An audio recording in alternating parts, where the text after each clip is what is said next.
मराठवाड्याच्या दौऱ्यावरती निघालेले सर्व युवा सेनेचे संपूर्ण पदाधिकारी,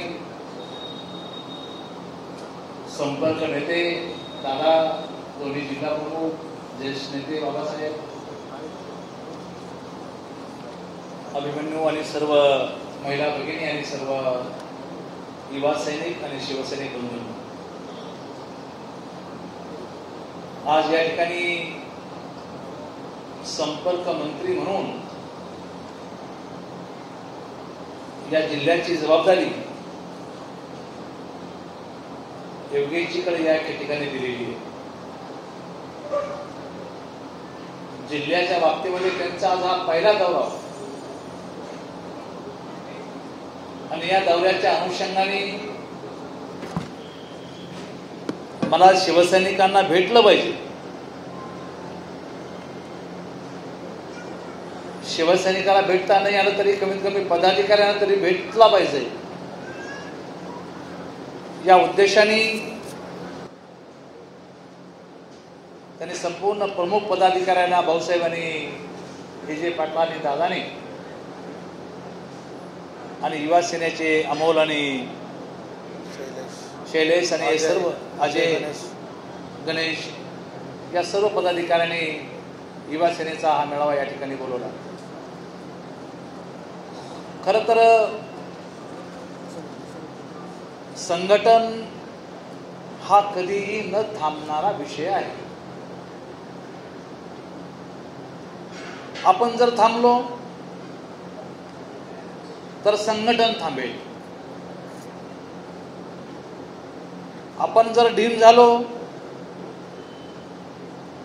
तर बाकी लोकांना घुसायला जागा मिळेल. त्यामुळे संघटन हे सातत्याने 24 तास आपल्या डोक्यामध्ये चालत राहणारी प्रक्रिया राहिली पाहिजे या मताचा मी आहे. आणि मला खात्री आहे की निश्चितपणे गेली 40 वर्ष योगेशजी या विभागाचं, जिल्ह्याचं नेतृत्व मी या सर्व लोकांना घेऊन करतो. गेल्या 40 वर्षामध्ये कुठेही आपलं संघटन कमी आहे. शिवसेना कधी नंबर 2 वर, नंबर 3 वर गेली जिल्ह्यामध्ये. योगेशजी आजपर्यंत असं कधी होऊन गेलं. आपण असलो नसलो तरी संघटन 1 नंबरवर, जिल्ह्यातली ताकद ही आपलीच राहिली पाहिजे. आपली स्तुती या जिल्ह्यामध्ये बोलली पाहिजे.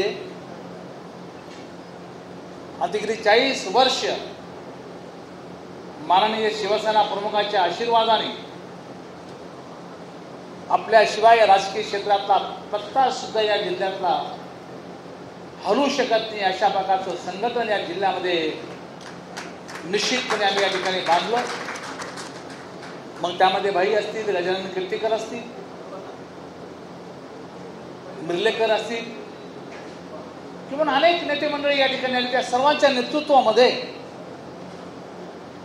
हे संघटन पुढे घेऊन जाण्याचा प्रयत्न आम्ही सातत्याने या ठिकाणी करत आलो आणि भविष्यात सुद्धा अभिमन्यू हनुकर पुढेही आम्हीच करणार आहे. म्हणजे आम्ही अजून काही मदारी झालो नाही. तुम्ही आमची रिटायर व्हायची वाट पाहत असाल. मी कोणला म्हणतो तुम्हाला कळतंय?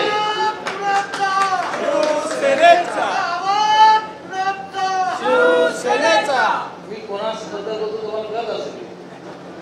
हे कधी रिटायर होतात आणि कधी येतं आम्ही पुढे येतो असं कधी काहीच्या डोक्यात असेल.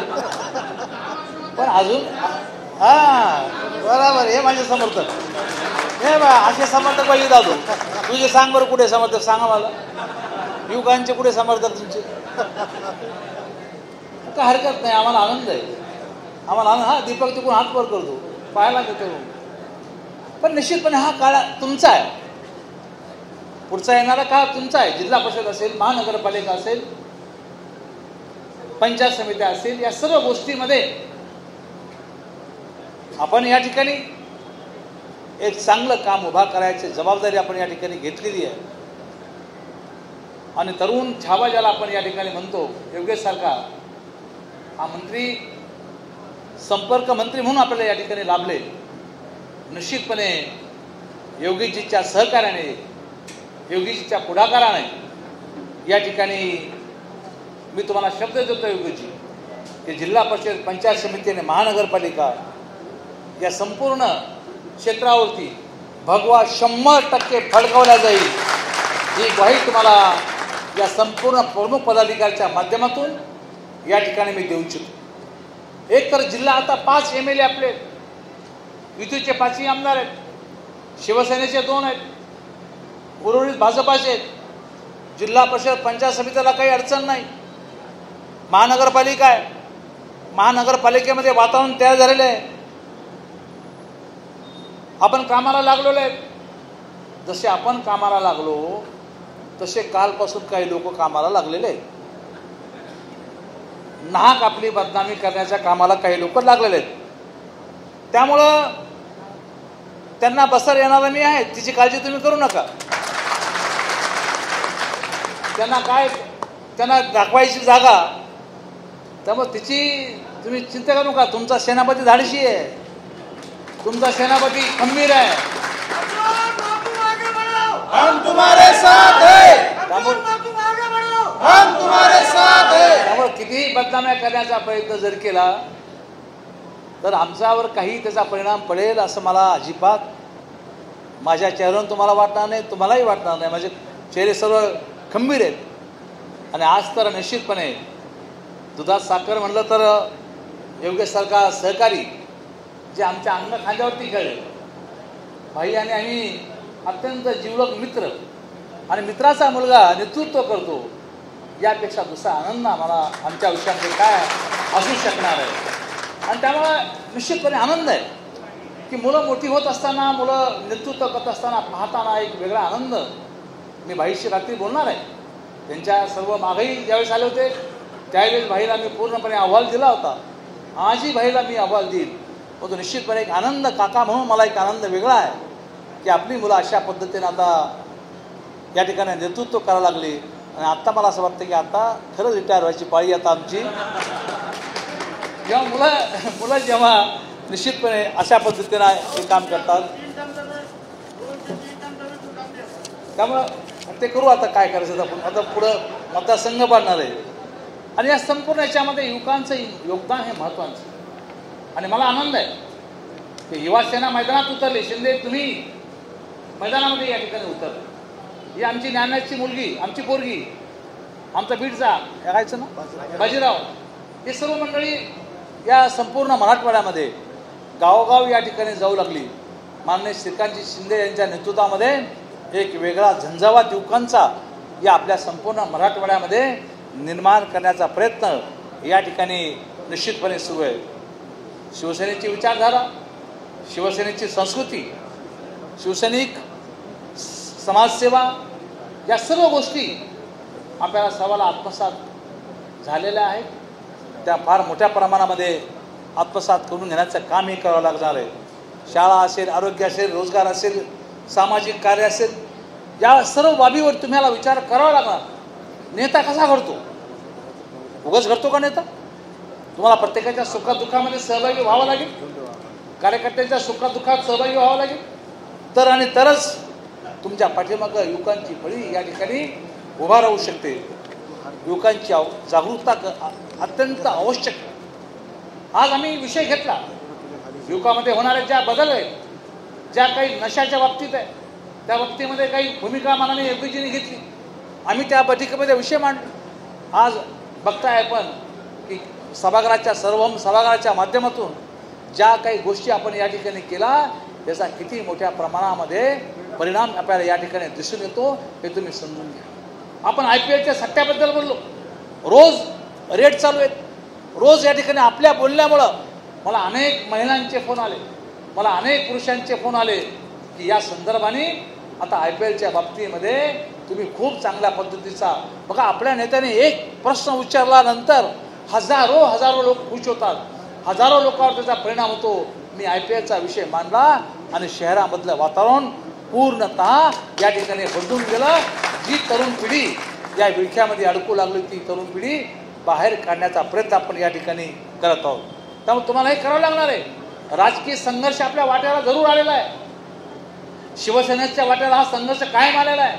शिवसेना अशीच मोठी झाली नाही, हा संघर्ष कायम आपल्या वाट्याला आलेला आहे. आणि तो संघर्ष आमच्याही वाट्याला आला आणि तो संघर्ष तुमच्याही वाट्याला निश्चितपणे या ठिकाणी येईल.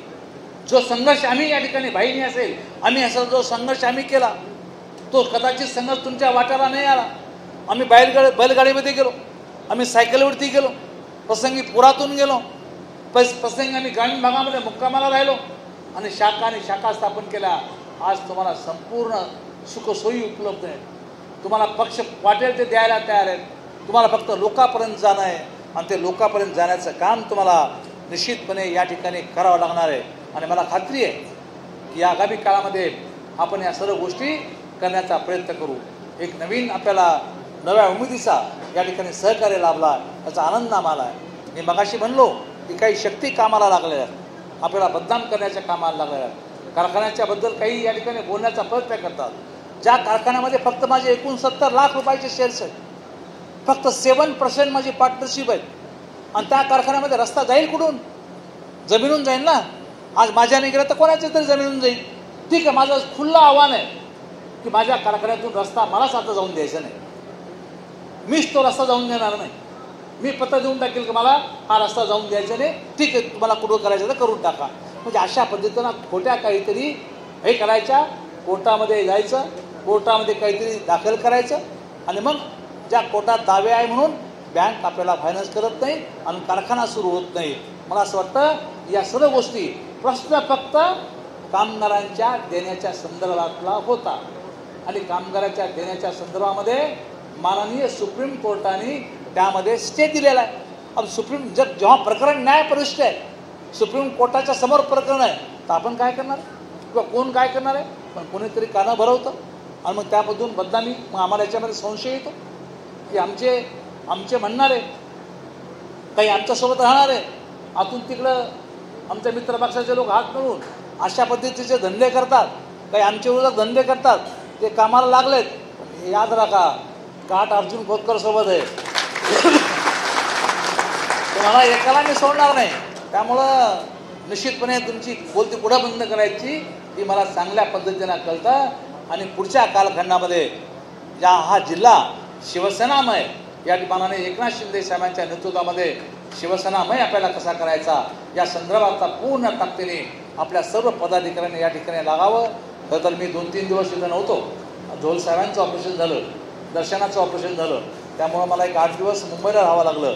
हा कार्यक्रम आमचा दोन्ही जिल्हा प्रमुख, युवा सेनेचे सर्व पदाधिकारी सर्वांनी अत्यंत ताकदीने या ठिकाणी हा कार्यक्रम, पदाधिकारी दादा तुम्ही सर्वांनी म्हणून चांगला हा कार्यक्रम या ठिकाणी आपला स्वागतही चांगलं केलं. त्याबद्दल जिल्ह्यातल्या युवा सेना, महिला आघाडी आणि शिवसेना आणि सर्व संघटना, मगरे साहेब तुम्ही पण, मगरे साहेब, वकील साहेब, सर्वांचे, आजीमाजी सर्व पदाधिकाऱ्यांचे मनापासून या ठिकाणी आभार व्यक्त करतो आणि योगेशजीला आपल्याला संबोधित करण्याची विनंती करतो.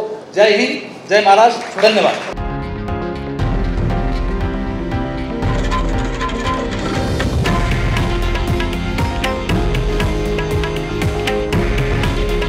हे आहे देशातील नंबर 1 न्यूज नेटवर्क आणि आपण पाहत आहात TV9 मराठी. काळजी तुमची, हित महाराष्ट्राचं.